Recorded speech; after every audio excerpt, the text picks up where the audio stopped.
Nuestro tema para hoy es Cristo la primicia, y es un tema muy importante para nuestro desarrollo de la resurrección, que estamos hablando de este tema doctrinal aquí en 1 Corintios 15. Y a Pablo le interesa dejar muy claro por qué la resurrección es tan importante, la resurrección de Cristo y luego nuestra resurrección lograda por la resurrección de Cristo. Y ahora va a introducir ese tema de Cristo la primicia. ¿Qué significa eso? Bueno, lo vamos a estudiar este día junto con otros elementos del capítulo que estamos considerando esta semana. Y para eso vamos a pedir la dirección de Dios, para que el Espíritu Santo ilumine nuestras mentes. Querido Padre, gracias te damos por tu palabra que nos enseña, nos instruye, nos permite crecer intelectual y también espiritualmente. Y te pedimos sabiduría de tu Espíritu para poder aprovechar esta lección al máximo. En el nombre de Cristo Jesús. Amén. Recuerda que Pablo ha venido diciendo que si la resurrección no fue real, entonces la predicación, la fe, lo que nosotros estamos enfrentando, no tiene sentido alguno. Aquí podríamos terminar este vídeo, lo dije un día de estos, y apagar y hacer lo que queramos en la vida. Pero Pablo dice, es que existe la resurrección, y ahora va a introducir estos elementos.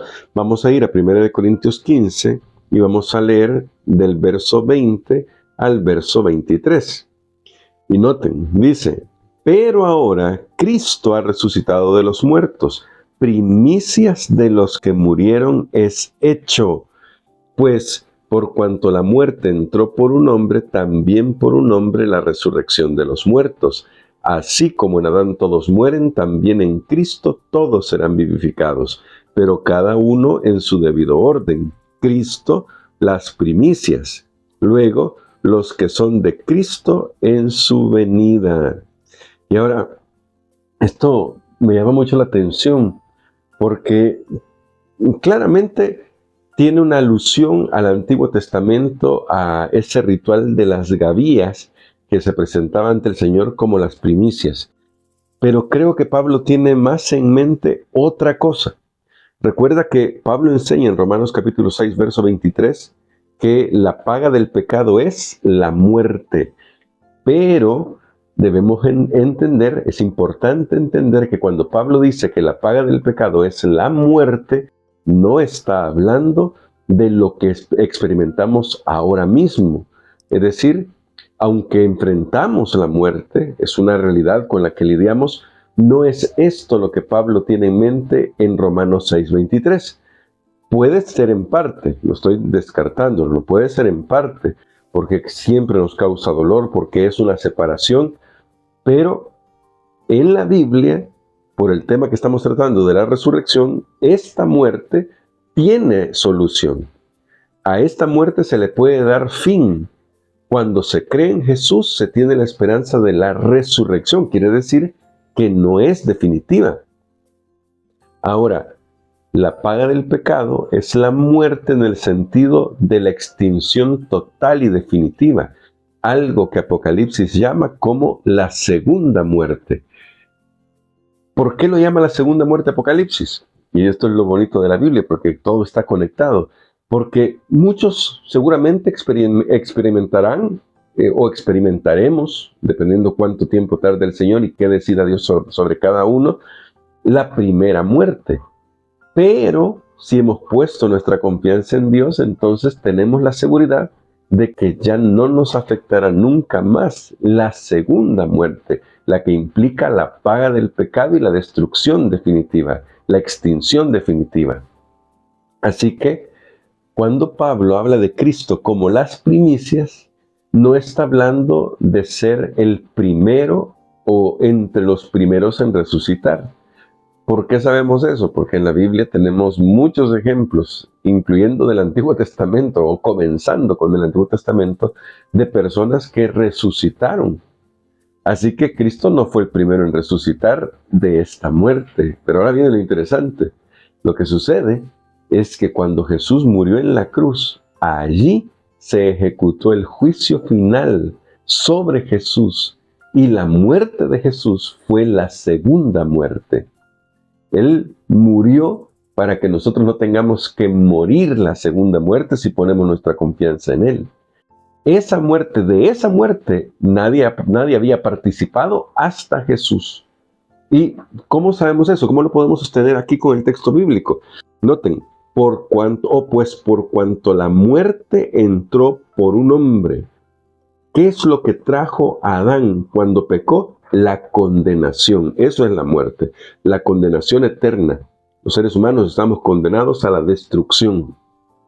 Y entonces Pablo explica que por Cristo, por un hombre, tenemos la resurrección de los muertos, porque Cristo saldó nuestra deuda de pecado, muriendo la segunda muerte, la destrucción definitiva, a fin de que el que crea en Él pueda levantarse, no sea sujeto a la muerte.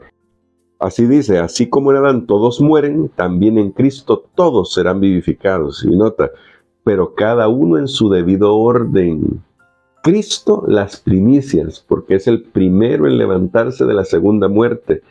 Luego los que son de Cristo en su venida, porque ellos se levantarán de la tumba para no tener que pasar jamás por la segunda muerte. Aquellos que han confiado en el Señor. ¿Notas la lógica del texto?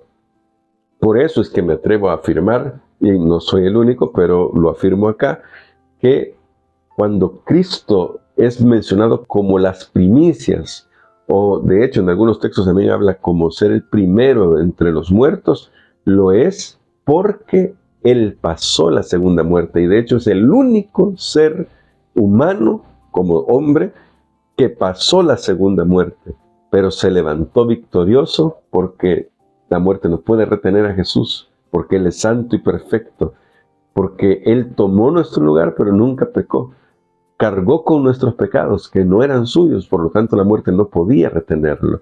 Así que mira que esto es maravilloso y hay mucho aquí, ¿no?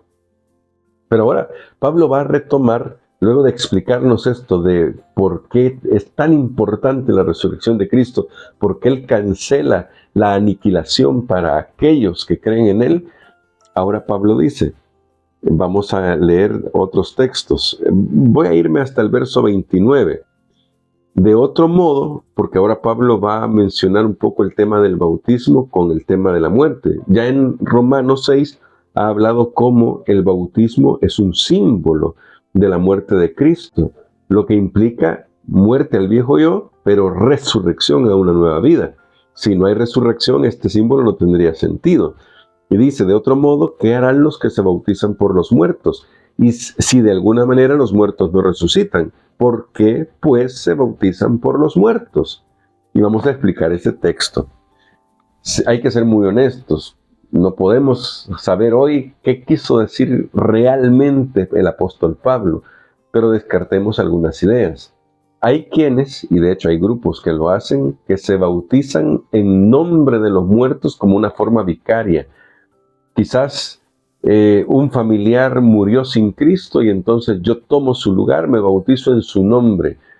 Pablo seguramente no tiene esto en mente porque Pablo sabe y lo dice en sus cartas que la oportunidad de vida es mientras, o la oportunidad de salvación, quiero decir, es mientras estamos vivos.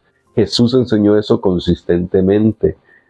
El que va a la tumba ya selló su destino. Por eso es tan importante aprovechar cada oportunidad que Dios nos da, porque cuando se va a la tumba ya está sellado el destino. Así que Pablo no está hablando de esto, no tendría sentido en la cosmovisión bíblica. Otros más bien han pensado que de alguna manera lo que encontramos aquí es algo así como una situación de bautizar a alguien que está a punto de morir. Pero eso no es consistente con todo lo que Pablo ha dicho sobre la muerte. Porque en todos los textos de 1 Corintios 15, cuando habla de la muerte y la resurrección, habla de personas que están ya en la tumba. Y la tercera alternativa, que me parece, y puedes buscar varios comentarios, parece ser la más acertada, porque está en armonía con el pensamiento bíblico general y con las propias enseñanzas del apóstol Pablo, es que Pablo podría tener en mente la idea de bautizarse a causa de los muertos. Noten, no es por en lugar de, sino por a causa de. ¿Qué significa esto? En lugar de sería lo primero que dije, vicario, es decir, me voy a bautizar para ver si eso le sirve a otro, y eso no se puede. Ningún ser humano puede hacer eso. De hecho, por eso Cristo ya lo hizo por nosotros. Es el único que podía hacerlo. Pagó nuestra deuda. Pero las decisiones debemos tomarlas en vida de seguir a Jesús. En cambio, cuando decimos que nos bautizamos a causa de los que han muerto, lo que queremos decir es a causa de su testimonio o porque queremos reencontrarnos con ellos. Para poner un ejemplo práctico, es como que si de repente yo fuera un esposo incrédulo y vi a mi esposa que era fiel, que se había entregado al Señor y falleció. Y al ver su testimonio, yo digo, quiero encontrarme con ella cuando Cristo venga y me voy a bautizar por eso, porque deseo encontrarme con ella. Esto sería a causa de. Esto tiene más sentido en el pensamiento paulino, porque hablaría de el impacto que el testimonio de otro hizo en mi vida para que así yo pueda tomar la decisión. Y entonces Pablo dice, si no hay resurrección, ese acto de querer encontrarme con mi ser amado y por eso unirme a Cristo para vivir para Él, para luego encontrarme con mis seres queridos, no tendría sentido. No solamente eso, ve el verso 30. ¿Y por qué nosotros nos exponemos a peligros a toda hora? Lo que está diciendo Pablo es, si no hay resurrección, ¿por qué arriesgar la vida por algo que no existe? ¿Notas? Pablo es tajante con eso, porque Pablo está diciendo, no tiene sentido que yo esté exponiendo mi vida, cada día muero, dice acá justamente el siguiente pasaje, no tiene sentido que yo esté exponiendo mi vida por algo que no es verdad. Por eso el cristianismo es más que un sentimiento, es más que una emoción, tiene sentido, está anclado en la historia. Tiene sentido porque Jesús resucitó realmente, es un hecho histórico.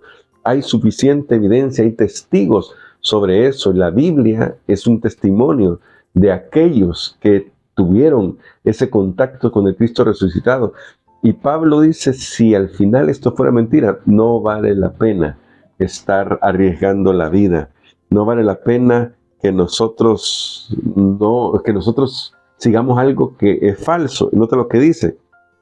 Si como hombre batallé en Éfeso contra fieras, ¿de qué me sirve? Si los muertos no resucitan, comamos y bebamos porque mañana moriremos. Es decir, si los muertos no resucitan, pues haz algo mejor que estar tratando de vivir la vida que Cristo te pide. ¿Notas hasta dónde va Pablo? Se está yendo al extremo para que pensemos que lo que Jesús afirmó de sí mismo al ser el Hijo de Dios y entregar su vida en nuestro favor como rescate para muchos, para todo aquel que cree, es lo que nos mantiene a nosotros con la esperanza de que aunque vayamos a la tumba, nos vamos a poder levantar victoriosos. Me gusta un poco más, porque en el siguiente verso, verso 33, dice, no os engañéis, las malas conversaciones corrompen las buenas costumbres.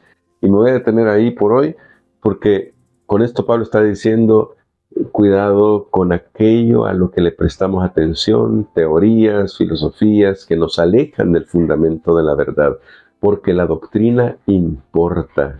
Cuando no tenemos claro que Jesús es las primicias y que la resurrección es un hecho porque Cristo ganó la victoria en la cruz al derrotar al pecado y con su resurrección, porque ahí definitivamente derrotó a la muerte, entonces podemos, si damos atención a otro tipo de ideas, podemos desviar el camino al punto de perdernos. Por eso Pablo dice, cuidado, las malas conversaciones. Otras versiones dicen las malas compañías corrompen las buenas costumbres, corrompen el buen carácter. ¿Qué estamos queriendo afirmar con esto al final?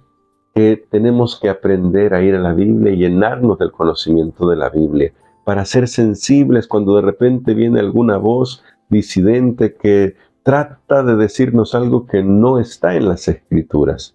Que el Señor nos ayude para poder ser sensibles y, como dice Primera de Juan, probar los espíritus para ver si son de Dios. La intención de esta lección de hoy era que nosotros veamos cuán importante es la resurrección de Cristo, porque garantiza la nuestra. ¿Y qué significa? Que Cristo sea las primicias.